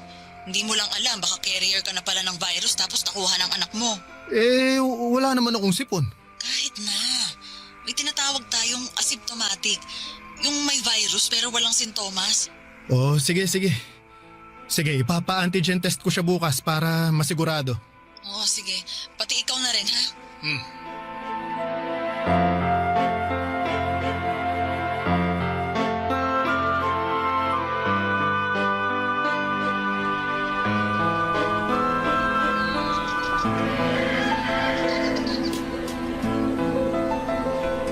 Hello, Gabriel? Kumusta yung test nyo? May resulta na ba? Ayun, positive kami, Monet. Ano? Yun na nga ba yung sinasabi ko Nasaan na kayo ngayon? Naka-quarantine ba kayo? Nasa bahay na kami ngayon. Pinauwi kayo?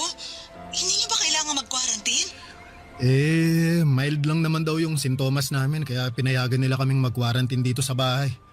Total, kaming dalawa lang naman ni Angel ang nakatira dito. Punuan na rin kasi yung mga quarantine facility kaya pinagbigyan na lang nila kaming umuwi. Kumusta na si Angel? Ayun, may sinat pa tapos inuubo pero may gamot silang ibinigay sa amin. Ang sabi, uminom daw kami ng vitamins para mas lumakas yung resistensya namin. Ganun ba? Ikaw, kumusta ka? Eto, okay naman ako. Maliban sa walang panlasa ngayon, malakas naman ako. Awa ng Diyos, wala naman akong lagnat o kung ano man. Bakit kasi hindi kayo nag-iingat dyan Nag-aalala tuloy ako para sa inyong dalawa. Huwag kang mag-alala. Ako nang bahala dito. Hindi ko papabayaan tong anak natin. Ang problema ko ngayon, yung negosyo. Titigil na naman dahil sa buwisit na COVID na to. Huwag mo nang problemahin yan. Magpapadala na lang ako ng panggastos nyo. Ang isipin mo na lang muna yung kalusugan nyo. Kung magpapadala ka, isend mo na lang sa kapatid ko. Siya yung nag-grocery para sa amin Siya ngayon yung nagdadala ng pagkain. Hindi ako makapagluto, wala akong panlasa Sige. Kakausapin ko siya mamaya. Wala na ba kayong ibang kailangan? Vitamins, pagkain? Wala na, kumpleto pa naman kami dito. Sige, balitaan mo ako dyan ha. Patapos na yung break ko, babalik na ako sa trabaho. Sige, Monet. Ikaw, mag-iingat ka rin dyan, ha? Oo, kayo rin. Sa awa ng Diyos ay mabilis din naman kaming gumaling ng anak ko matapos kaming tamaan ng COVID. Pero kahit gumaling na ako ay hindi naging madali ang mga sumunod na araw. Nakaranas kasi kami ng diskriminasyon mula sa mga tao sa paligid namin. Iniiwasan nila kami dahil sa takot na baka makahawa pa kami kahit na noong mga panahong yon ay magaling na kami. Kahit mga dating kapitbahay at kakilala ay bigla na lamang nila kaming iniwasan. At ang malala pa ay nadamay din ang negosyo ko. Papadudod simula nang kumalat ang balitang nagka-COVID ako ay nawala na ako ng customer na gustong mag-order sa akin ng pansit. Wala kaming magawa noon kundi ang magkulong na lamang sa bahay at umasa na lamang muli sa mga padala ni Monet. Hindi rin naman po nagtagal ang pagtitiis namin dahil makalipas ang ilang pang buwan ay tuluyan ng na-lift ang lockdown sa lugar namin. Unti-unti ay sinubukan naming bumangon. Noong lumuwag ang restrictions noong 2022, ay lagi kong hinihikayat si Monet na umuwi na muna sa Tuguegarao para naman mabisita niya ang anak niya. Pero hindi niya ito magawa-gawa dahil sa trabaho nito. Kaya naman naisipan ko na kaming dalawa na lamang ng anak ko ang pumunta sa kanya. Naisipan kong isorpresa ang asawa ko. Kaya hindi namin siya sinabihan na luluwas kami. Pero papadudod sa halip na si Monet ang masurpresa sa biglaang pagbisita namin sa kanya ay ako pa ang sobrang nagulat.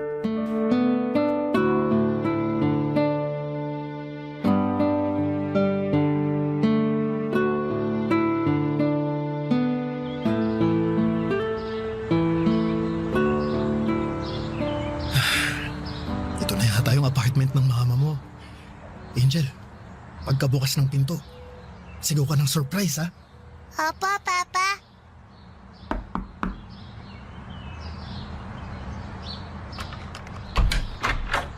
Surprise! Oh? Hindi naman po yan si Mama eh. Anong kailangan nila? Nako. Sorry na mali lang yata ako ng kinatok.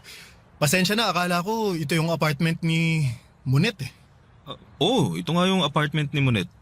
Bakit? May kailangan ka ba sa kanya? Sandali. Dito nakatira si Monet? Oh. Monet! May naghahanap sa'yo! Sa akin? Sandali, nandyan na. Sino raw? Gabriel? Surprise! Mama, na-surprise ka ba? Anak, Gabriel, anong ginagawa niyo rito? Bakit hindi kayo nagsabi sa akin na luluwas kayo? Hindi ka makauwi ng Tuguegarao kaya kami na mismo bumiyahe para sa'yo. Gusto ka sana naming isurprise ng anak mo. Mama, na-surprise ka ba? Oo, anak.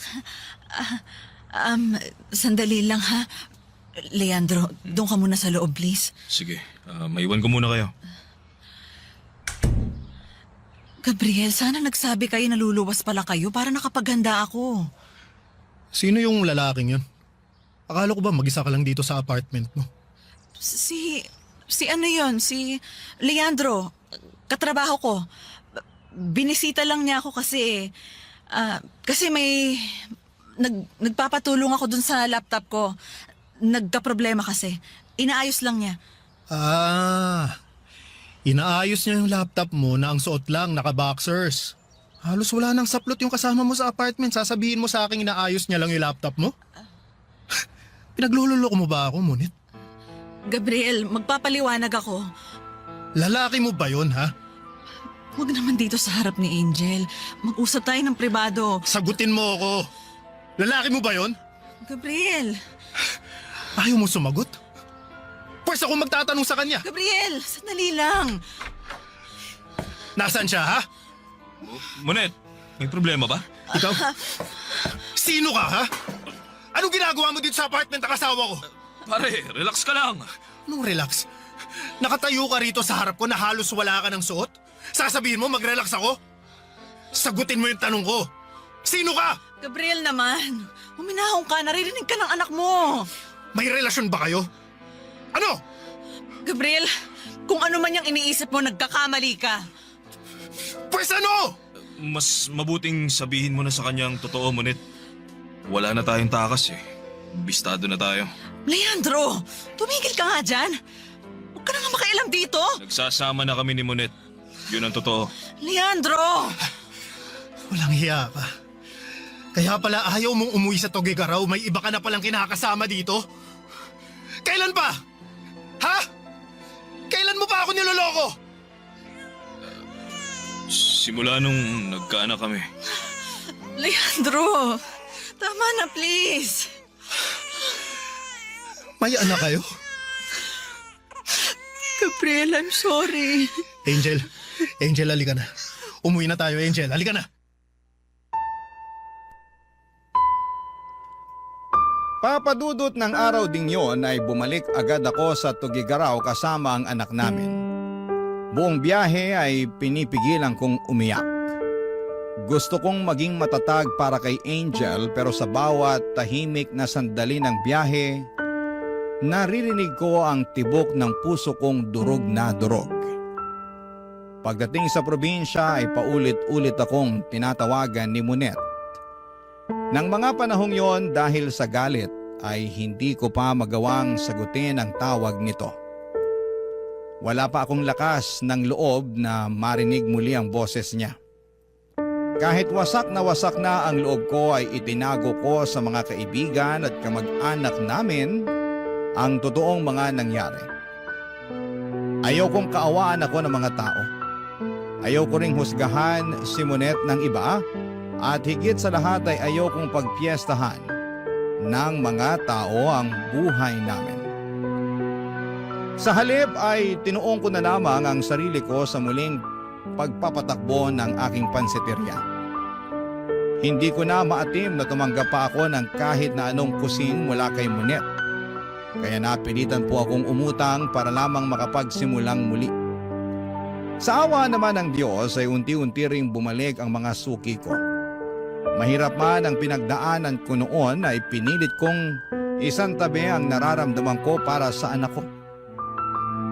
Sa halip na hayaang lamunin ako ng galit at lungkot, ay pinili kong magpakatatag dahil alam kong sa kabila ng sakit, kailangan kong magpatuloy dahil ako lamang ang aasahan ng anak ko, Papa Dudut.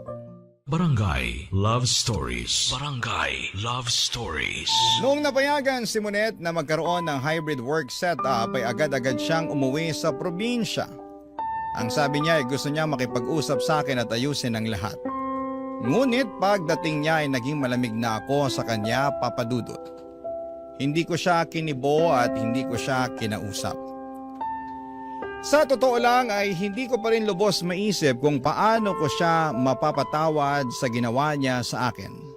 Araw-araw kaming nasa isang bubong noon pero parang magkaibang mundo ang kinakaroon na namin.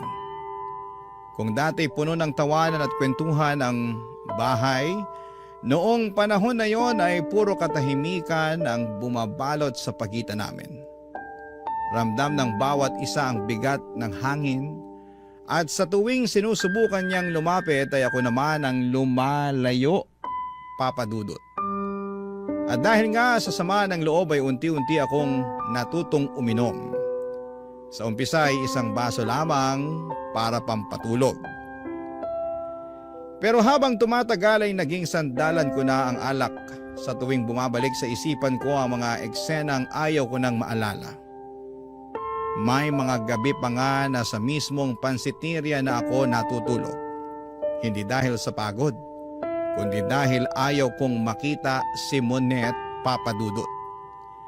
Isang gabi matapos ang inuman namin ng mga empleyado ko sa pansiteria, ay pinuntahan ako doon ni Monet para mapag-usapan ang problema naming ilang linggo na rin naming iniiwasang harapin, Papa Dudut.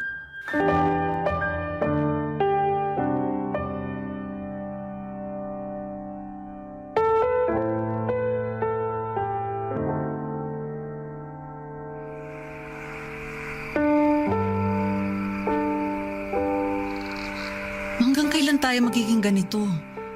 Ano, habang buhay mo na lang akong hindi papansinin? Anong gusto mong gawin ko? Magkunwari na walang nangyari? Gusto mo tanggapin kita ulit sa buhay ko na parang wala kang ginawang kasalanan? Bigyan mo naman ako ng pangalawang pagkakataon. Pagkakataon? Sige, bibigyan kita ng pagkakataon para magpaliwanag. Ikwento mo sa akin lahat, baka sakaling masagot mo yung bumabagabag sa isip ko kung bakit, Monet. Bakit mo nagawa sa akin yun? Please, kalimutan na natin yung nangyari. Magsimula na lang ulit tayo. Nandito na ako. Magsimula na lang ulit tayo, please. Anong kalimutan? Sa tingin mo ganun lang kadali yun? Gusto mo ako makausap? Sige, mag-uusap tayo. Paano kayo nagkakilala nung lalaking yun? Gabriel naman. Gusto mo makipag-usap, di ba? Simulan natin sa simula. Paano kayo nagkakilala? Tenant din siya sa apartment building na inuupahan ko. Nagkaroon kami ng ugnayan nung pandemic. Tapos Tapos ano? Nadisgrasya ka niya? gusto ko namang ipaalam sa'yo yung nangyari. Maniwala ka. Pero hindi ko alam kung paano ko sasabihin sa'yo yung totoo. Natakot ako. Alam mo, sa lahat ng tao, hindi ko inaasahan to mula sa'yo, Monet. Mag-isa lang ako noon. Wala akong kasama. Wala akong makausap. Si Leandro lang yung tanging katuwang ko noong mga panahong yon. Kaya ka nagpabuntis. Hindi ko ginusto yung nangyari. Hindi ginusto? Magkasama kayo sa iisang apartment. Sabay kayong nagpapalaki ng batang binuon yung dalawa. Tapos hindi mo yun ginusto? Naipit lang ako sa sitwasyon. Ah! Talaga lang ha? Alam mo, ito yung hindi ko maintindihan eh. Paano mo nasisikmurang makipag-video call sa akin gabi-gabi habang may kasama kang ibang lalaki? Paano mo nagagawang mag-I love you sa akin habang harap-harapan mo pala akong niloloko? Gabriel, mahal kita. Alam mo yan. Kung ganun, bakit mo ako niloko? Ha? Bakit, Monet? Anong pagkukulang ko? Anong nagawa kong mali, ha? Bakit mo ko kailangan lokohin ng ganito? Gabriel, walang mali sa'yo. Wala kang pagkukulang. Sadyang malandi ka lang. Gabriel! Alam mo kung anong masakit? Ha? Niloko mo na nga ako. Nagpabuntis ka pa. Anong sasabihin natin ngayon kay Angel? Paano natin ipapaliwanag sa bata na yung nanay niya nabuntis ng ibang tao kaya ngayon may kapatid na siya sa labas? Sabihin mo, Monet, ha? Sabihin mo sa akin kung paano. May intindihan naman siguro niya kapag lumaki na siya. Hindi, Monet. Hindi niya kailangang intindihin yun. Hindi dapat iniintindi yung bagay na ginawa mo eh. Bakit ka namin kailangang intindihin? Nagtaksil ka, yun ang nangyari, tapos! Ano bang kailangan kong gawin para mapatawad mo na ako? Gagawin ko lahat. Talaga? Kaya mong iwan yung lalaking yon? Kaya mong talikuran yung anak mo sa kanya? Kaya mo bang itapon yung buhay na binuo mo sa Maynila? Oo. Kaya ko. Gagawin ko lahat ng yon. Mapatawad mo lang ako. Basta bumalik lang tayo sa dati. Sige, Monet. Gawin mo.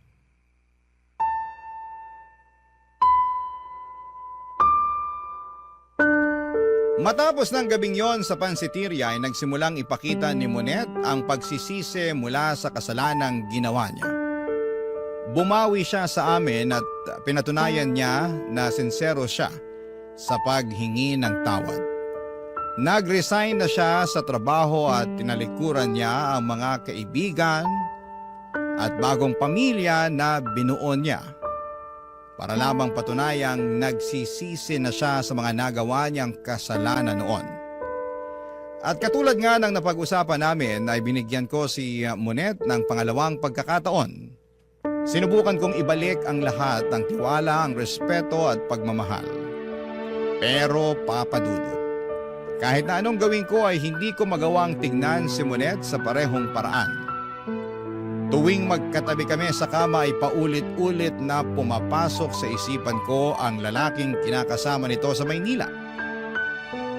Kung papaanong kada gabing magkausap kami sa cellphone, wala akong kamalay-malay na may ibang lalaki na pala siyang katabing matulog. Kasabay kumain at kasama sa pang-araw-araw. Kahit na anong pilit kong patawarin siya ay hindi ko magawa. Para bang may pader na namamagitan sa amin na hindi ko mabuwag pa. At kahit magkasama na kami sa isang bubong ay ramdam ni Monet ang lamig ng pakikitungo ko sa kanya, Papa Dudut. Hindi ko man sabihin, alam niyang nagbago na ako. Ang dating asawang puno ng lambing at ngiti ay napalitan ng isang lalaking tahimik, malayo at may bigat sa puso. Wala nang ibang magawa pa si Monet doon kundi ang tanggapin ang pagbabagong yon, Papa Dudut.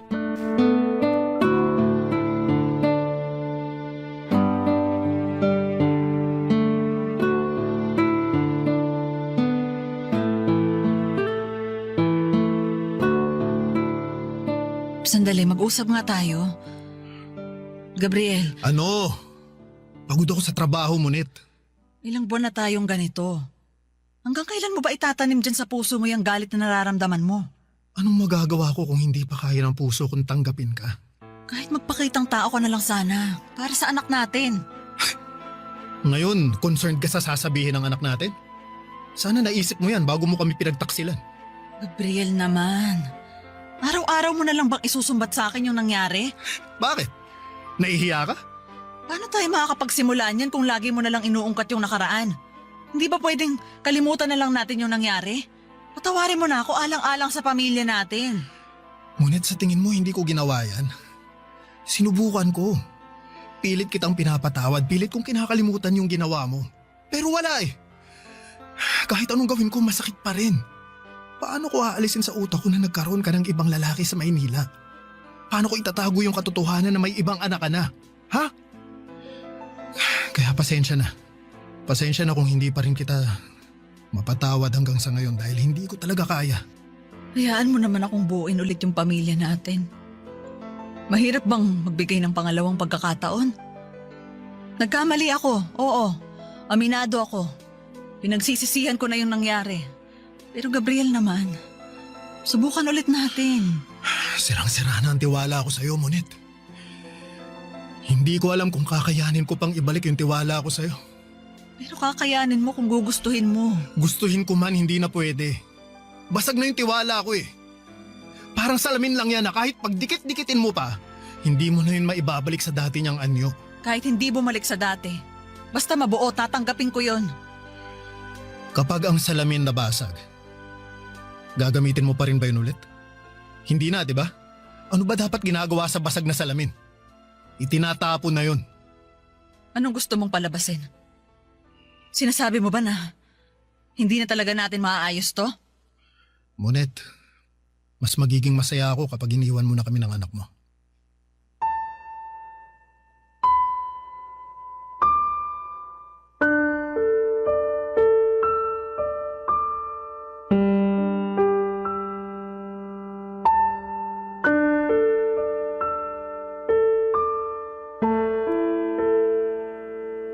Papadudot mabilis na kumalat sa lugar namin ang nangyaring hiwalayan sa pagitan namin ni Monet.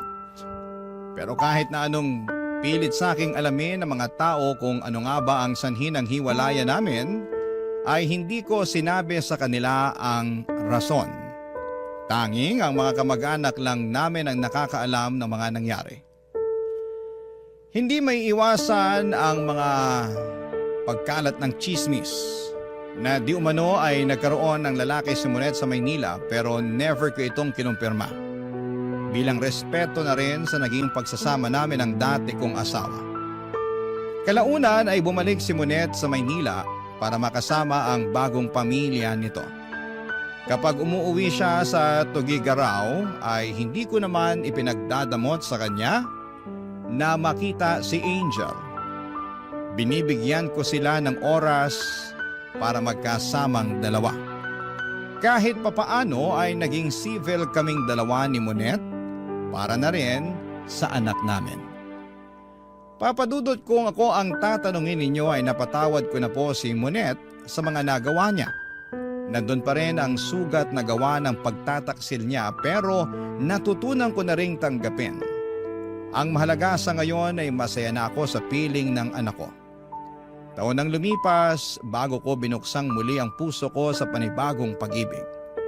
Sa ngayon ay meron ng isang babaeng tumatayo bilang pangalawang ina ng anak ko, isang babae na tunay at lubos na nagmamahal sa aming dalawa ni Angel.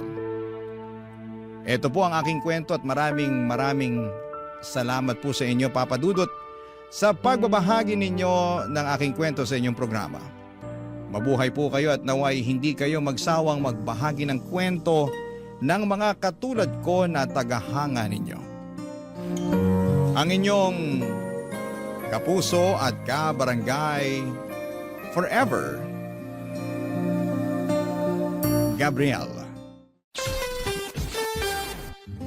Anong say mo sa Barangay Love Stories na ito? Pagkwentuhan natin sa comment section yan.